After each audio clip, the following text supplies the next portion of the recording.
ഓണം സ്പെഷ്യലായിട്ട് ഒരു വെളുത്ത നാരങ്ങ അച്ചാർ ഇട്ടാലോ? അതിന് വേണ്ടിയിട്ട് 1 kg നാരങ്ങ, നല്ല പഴുത്ത നാരങ്ങ കഴുകി ക്ലീൻ ചെയ്ത് എണ്ണയിലിട്ടൊന്ന് വഴറ്റിയെടുക്കുന്നുണ്ട്. ഇങ്ങനെ വഴറ്റിയെടുക്കുകയാണെങ്കിൽ ഇതിൻ്റെ കയ്പ്പ് നന്നായിട്ട് പോകും. ഇതുപോലെ വഴറ്റിയെടുത്തിട്ടുണ്ട്. ഇനി നമുക്കിത് ഒരു കോട്ടൺ തുണി വെച്ച് നന്നായിട്ടൊന്ന് തുടച്ചെടുക്കാം. ഇതുപോലെ തുടച്ചെടുക്കണം. ചൂട് പോയതിന് ശേഷം വേണം കേട്ടോ ഇങ്ങനെ ചെയ്യാനായിട്ട്. അതിനുശേഷം നമുക്കിത് 4ആയിട്ടൊന്ന് കട്ട് ചെയ്ത് ഉപ്പ് തിരുമ്മി കുറച്ച് ദിവസം അത് എടുത്ത് വെക്കുകയാണെങ്കിൽ വളരെ ടേസ്റ്റ് ആയിട്ടുള്ള ഒരു അച്ചാർ ഉണ്ടാക്കിയെടുക്കാൻ പറ്റും നമുക്ക്. ഞാനത് കുറച്ച് ദിവസം എടുത്ത് വെച്ചിട്ടാണ് ഉണ്ടാക്കാൻ തുടങ്ങിയിരിക്കുന്നത്. ഇനി നമുക്കിതൊന്ന് റെഡിയാക്കി എടുത്താലോ? പാൻ ചൂടായിട്ടുണ്ട്, എണ്ണ ഒഴിച്ചു കൊടുത്തു. അതൊന്ന് ചൂടായി വരട്ടെ. എണ്ണ ചൂടായിട്ടുണ്ട്. നമുക്കിനി ഇതിലേക്ക് 1 ടീസ്പൂൺ കടുക് ഇട്ട് കൊടുക്കുന്നുണ്ട്.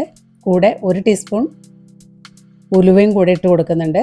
നന്നായിട്ടൊന്നത് മൂത്ത് വരുമ്പോൾ 1 കപ്പ് ഇഞ്ചി ചെറുതായി അരിഞ്ഞതും 1 കപ്പ് തന്നെ വെളുത്തുള്ളിയും കൂടെ ഇട്ട് കൊടുത്ത് നന്നായിട്ടൊന്ന് വഴറ്റിയെടുക്കണം. ഇതിൻ്റെ പച്ചമണക്കൊന്ന് മാറി വരുമ്പോൾ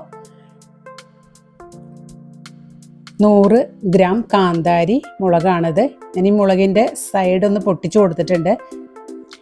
വെള്ളക്കാന്താരി എടുക്കുകയാണെങ്കിൽ നമ്മുടെ അച്ചാറിന് കുറച്ചും കൂടെ ടേസ്റ്റ് കൊടുക്കും അത്. ഇനി നമുക്കതിലേക്ക് കുറച്ച് കറിവേപ്പില ഇട്ട് കൊടുക്കാം. നന്നായിട്ടൊന്ന് ഇളക്കി യോജിപ്പിക്കാം.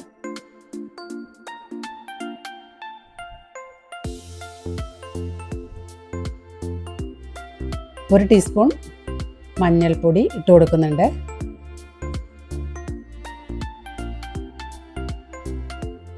ഒരു പീസ് കായം പൊടിച്ചതും കൂടെ ചേർത്ത് കൊടുത്ത് നന്നായിട്ടൊന്ന് മിക്സ് ചെയ്യാം നമുക്കത്. എല്ലാ മസാലയും കൂടെ നന്നായിട്ടൊന്ന്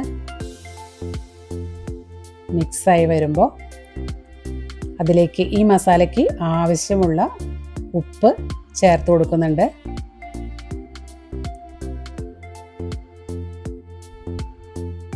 നാല് ടീസ്പൂൺ പഞ്ചസാരയും കൂടെ ചേർത്ത് കൊടുക്കുന്നുണ്ട്. ഇതിൻ്റെ പുളി ഒന്ന് ബാലൻസ് ചെയ്ത് പോകാൻ വേണ്ടിയിട്ടാണ്. 2 ടീസ്പൂൺ വിനെഗറും കൂടെ ഒഴിച്ചു കൊടുത്ത് വീണ്ടും നന്നായിട്ടതൊന്ന് മിക്സ് ചെയ്യാം.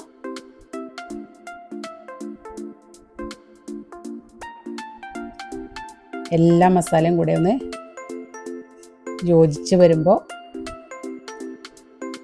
നമുക്കിനി നമ്മുടെ നാരങ്ങ അരിഞ്ഞു വച്ചിരിക്കുന്നത് ഇട്ട് കൊടുത്ത് നന്നായിട്ടൊന്ന് ഇളക്കി യോജിപ്പിക്കാം. വളരെ ടേസ്റ്റുള്ളൊരു നാരങ്ങ അച്ചാറാണിത്. എല്ലാം നന്നായിട്ട് മിക്സ് ചെയ്തതിന് ശേഷം നമുക്കിതൊന്ന് 1 മിനിറ്റ് ഒന്ന് അടച്ചു വെച്ച് കുക്ക് ചെയ്യാം. അച്ചാർ ഇവിടെ റെഡി ആയിട്ടുണ്ട്. ഞാനൊന്ന് ഉപ്പ് നോക്കിയിരുന്നു, എല്ലാം കൃത്യമായിട്ട് തന്നെയാണ്.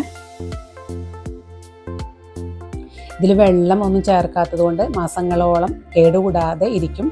ഡ്രൈ ആയിട്ടുള്ള ഒരു ഭരണിയിൽ ഇട്ട് വെച്ചാൽ മതി. എൻ്റെ വീഡിയോ എല്ലാവർക്കും ഇഷ്ടപ്പെട്ടു എന്ന് വിചാരിക്കണം. ഇഷ്ടപ്പെട്ടാൽ എല്ലാവരും സബ്സ്ക്രൈബ് ചെയ്ത് സപ്പോർട്ട് ചെയ്യുക. Thank you.